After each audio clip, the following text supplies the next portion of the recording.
Mundial del EPOC. Día Mundial del EPOC. Hace 2 años yo vine por primera vez a este canal por un Día Mundial del EPOC. Y no viniste sola ahora. No, ahora vine con un espirómetro, pero nadie se animó. ¿En serio? Nadie se animó. Pero pará, hay una cosa, vamos a decir. ¿Qué características hay que tener para hacerlo? No hay fumadores en el equipo más cercano de Buen Día Uruguay. Salimos a buscar por los compañeros del canal y nadie quiso hacerse la espirometría. Nadie quiso hacerse la espirometría, pero espero que los que están ahí atrás sean mucho más valientes. ¿De qué tipo tenés que ser? Tenés que ser fumadores mayores de 40 años. Es ahí donde está la mayor incidencia. Pero vamos a explicar qué es la EPOC. Por más de que lo venimos hablando y lo hemos hablado, creo que siempre hay que volver a este tema porque en Uruguay es una enfermedad muy prevalente. Hay un estudio que es en población general que muestra que tenemos un 20% de la población mayor de 40 años que tiene esta enfermedad, lo cual es mucho. De cada 100 personas, 20 tienen esta enfermedad. Y es una enfermedad que está causada directamente por el cigarro. Es una inflamación que se produce directamente por el cigarro. Si los pacientes no fumaran, no existiría la enfermedad. O sea, no puede contraerse por otra vía. El 90% es causada por el tabaco. Hay otro porcentaje mucho menor que es causada o por biomasa, que en Uruguay no hay, que es cuando cuando se cocina en las chozas y están las mujeres cocinando muchas horas con humo de leña, fundamentalmente. No hay estudios acá con los parrilleros, que capaz que sería interesante algún día hacerlos, y hay otra porción que es genética por el déficit de una proteína que es el déficit de alfa-1 antitripsina. Pero eso es una porción muy pequeña. El 90% está causada directamente por el tabaco. O sea que si no habría tabaco, tenemos que ese 20% de lo que es la población mayor de 40 años no estaría enferma. Y estamos hablando de números que son muy, pero muy grandes. Si hablamos a nivel mundial, se habla que un 10% de la población tiene EPOC. O sea que son números muy altos. Y lo más preocupante es el subdiagnóstico que existe, ¿no? Exactamente. Hay también 2 estudios en Uruguay, uno hecho en el 94, en el que mostraba que había un 80% del subdiagnóstico, o sea, 80% de población que tenía la enfermedad y no estaba diagnosticada. Y hace 2 años hicimos un nuevo estudio de gente que iba a atención primaria, gente que estaba yendo a consulta con el médico por X, o porque le dolía la cabeza, o porque tenía que repetir medicamentos, o por una infección urinaria.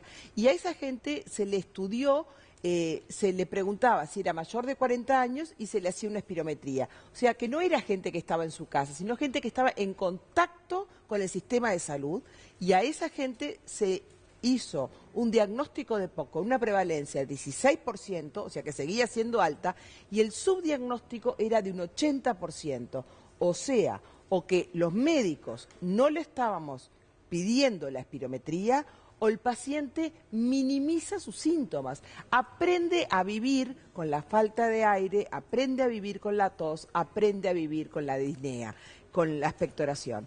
¿Por qué? Como está vinculado al tabaco, uno piensa que, primero, el paciente se siente culpable. Si voy al médico me va a decir que deje de fumar y yo no quiero dejar de fumar. Piensa que él es culpable de esa enfermedad. Yo me lo gané. Otro factor es, la tos y la flema es por el cigarro y no es porque tengo una enfermedad. El cigarro no da tos y flema. Muchos han fumado, hemos fumado y no tenemos tos y flema. Cuando hay tos y flema, hay una inflamación en el pulmón, hay un daño pulmonar. Entonces, cuando hay un daño pulmonar, hay que estudiarlo. ¿Y cómo es la forma de estudiarlo? Bueno, si es mayor de 40 años, hay que hacer una espirometría. Y la espirometría, esto es muy simple, porque esto es un método de screening, no es una espirometría completa, pero es soplar en un aparatito un poquitito más grande que esto y conocer los valores pulmonares.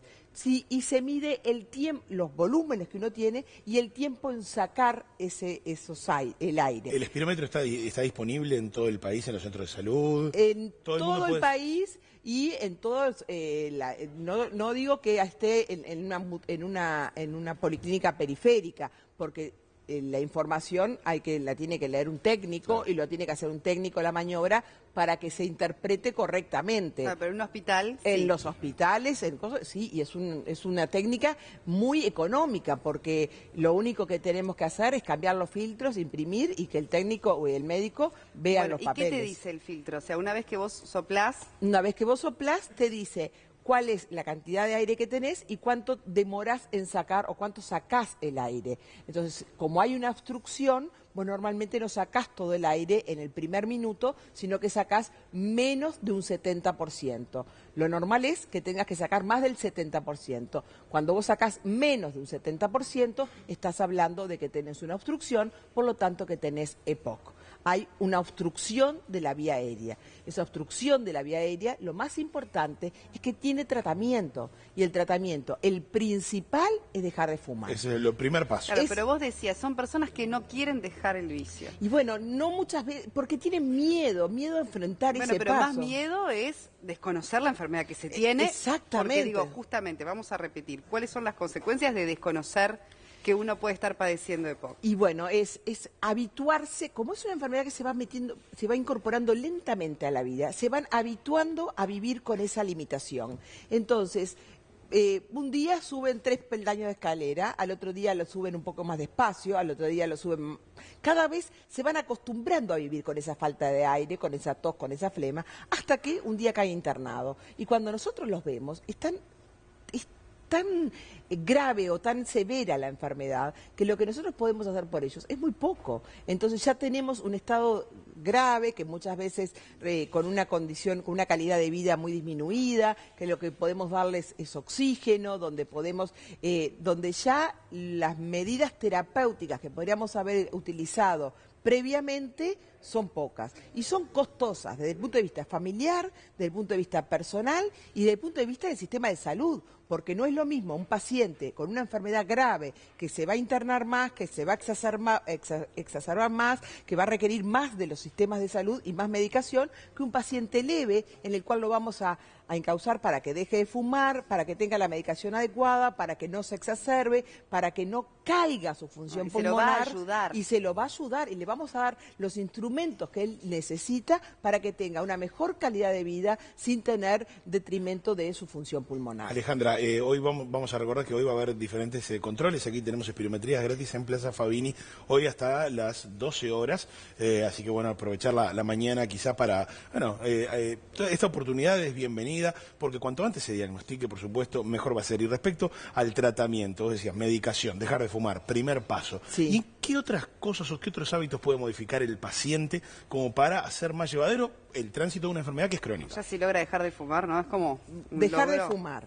Después, la actividad física. Estos pacientes tienen como pilar del tratamiento la actividad física. Vacunarse, vacuna antigripal y vacuna antineumocóxica. Una correcta alimentación. Todos esos son pilares del tratamiento para todos los tratamientos con EPOC. Y después tenemos el tratamiento farmacológico, que es con los broncodilatadores, que hoy por hoy han tenido un desarrollo formidable, que antes había que hacerlos con más efectos secundarios, hoy no tienen efectos secundarios. Esto lo repito, los broncodilatadores, los inhaladores, no tienen efectos secundarios sobre el corazón. Nosotros los podemos dar, son drogas seguras que se pueden dar sin ningún tipo de problema. Los damos a los niños para el asma y los podemos dar perfectamente para los pacientes para el EPOC. O sea que hay que darlos, no siempre... hablado con su médico, ¿no? Pero lo tienen que poder recibir. Y ¿Se bueno, va recuperando esa lesión pulmonar?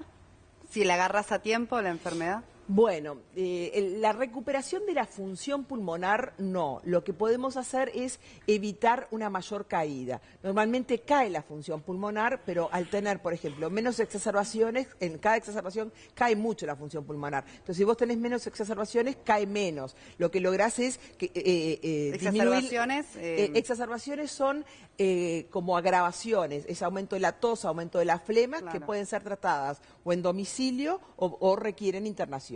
Son como empeoramientos que se van dando a lo largo de la historia de esta enfermedad.